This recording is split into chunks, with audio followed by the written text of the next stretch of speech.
Hi friends, welcome back to my channel. So నేను షార్ట్స్లో పెట్టిన కనకపుట్లమ్మ తల్లి వీడియో అయితే చాలా వైరల్ అయ్యి మంచి రెస్పాన్స్ అయితే వచ్చింది.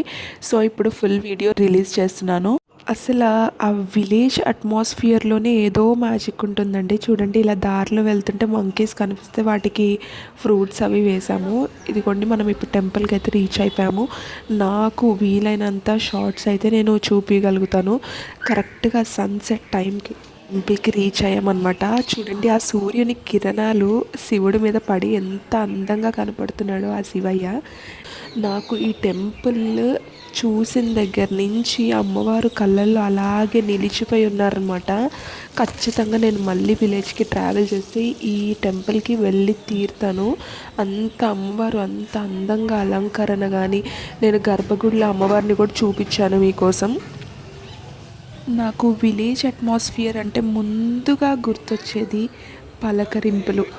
ఆప్యాయతంగా పలకరిస్తారండి ఎవరన్నా సరే. మనం వాళ్ళకి తెలియాల్సిన అవసరం లేదు. మన మన నాన్నలకు కానీ, లేకపోతే మన నాయనమ్మలకు కానీ, అమ్మమ్మలకు కానీ, తాతయ్యలకు కానీ తెలిసిన బంధువులు ఎవరన్నా ఉంటే పలానా ఆయన కొడుకు, పలానా ఆయన కూతురు అని తెలిస్తే చాలు ఎంత ఆప్యాయతంగా పలకరిస్తారో. నాకు అది చాలా అంటే చాలా ఇష్టము. నాకు ఇద్దరు అక్కడ ఒక తాతలు కనిపిస్తున్నారు చూడండి వీడియోలో.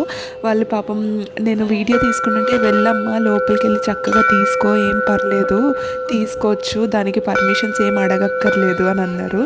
ఇదిగోండి గర్భగుడిలో అమ్మవారు చూడండి ఎంత అందంగా ఉన్నారంటే అమ్మవారి కళ్ళు మాటల్లో చెప్పలేమండి.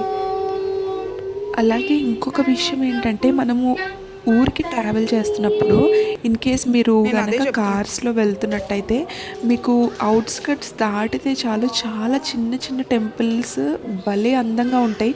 మనకు చూడడానికి అవి చాలా చిన్నగా ఉండొచ్చు, కానీ లోపల అమ్మవార్లు కానీ దేవతలు కానీ ఎంత అందంగా ఉంటాయో ఖచ్చితంగా దర్శనం చేసుకోండి.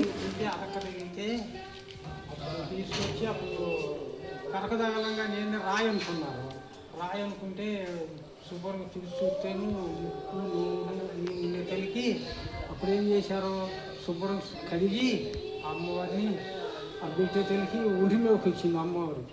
ఒంటి మీదకి వచ్చి నేను కనకపట్నం కలిని నేను గుడి కట్టించి గుడిలో పెట్టాలి, మీరు మీ ఊరిని కాపాడుతాను అని చెప్పంటే అప్పుడు ఏం చేశారంటే మామూలుగా పందిరిల్లు వేసి పందిట్టు పెట్టారు. తర్వాత గుడి అది కట్టించినాక ప్రతిష్ఠ చేసి అమ్మవారిని ప్రతిష్ఠ చేసి బాగా పెట్టారు. ఇప్పటికప్పుడు అయితే మరి ఇంతవరకు అమ్మవారు పిలిస్తే పలికేదట. మా నాన్న లేదు. అప్పుడు ఏం చేసి అమ్మ అంటే ఊం కొట్టేదాన్ని. అంత సత్యవేళ్ళ తల్లి అంత గొప్ప తల్లి. ఇక్కడ కొలుపులు కొలుస్తారు 5 సంవత్సరాలకు ఒకసారి. 45 రోజులు 40 రోజులు అక్కడ జరుగుతూ ఉంటాయి. బాగా చేస్తారు కొలుపు అమ్మవారికి. అయినా ఎక్కడా లేదు అంత కొలుపు. 45 రోజులు కొలుపులు అంటే పోకాట్లే తవ్వులే అసుంటి ఏమి ఉండవు. ఎంత తాగినా కానీ అమ్మ 11 అంత గొప్ప తల్లి, అంత సత్యం వెళ్తాయి, చాలా నిదానం ఓర్పు వెళ్తాయి, అంత గొప్ప తల్లి. విన్నారు కదా తాతగారు చెప్పింది. ఇది పెద్దకొండూరు అనమాట, రేపల్లి దగ్గరలో ఉంది.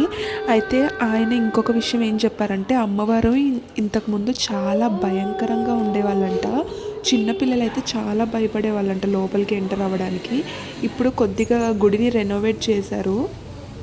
అమ్మవారు చాలా సత్యం గల తల్లి అంట. పిల్లలు పుట్టాల్సిన వాళ్ళకి, లేకపోతే ఏదైనా కోరికలు అనుకున్న వాళ్ళకి చాలా వెంటనే నెరవేరుస్తారంట.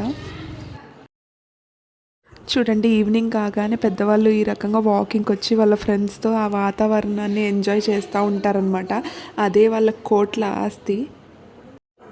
అయితే ఆ తాతగారిని నేను హాయ్ చెప్పండి అని చెప్పంటే పాపం ఆయన చెప్పులు తీయాలా అమ్మా అని అడిగారు. నాకు చాలా ఇన్నోసెంట్గా అనిపించింది. కానీ వాళ్ళు చెప్పే స్టోరీస్ వింటే మనకు అసలు టైం సరిపోదండి, అంత ఎంజాయ్ చేయొచ్చు.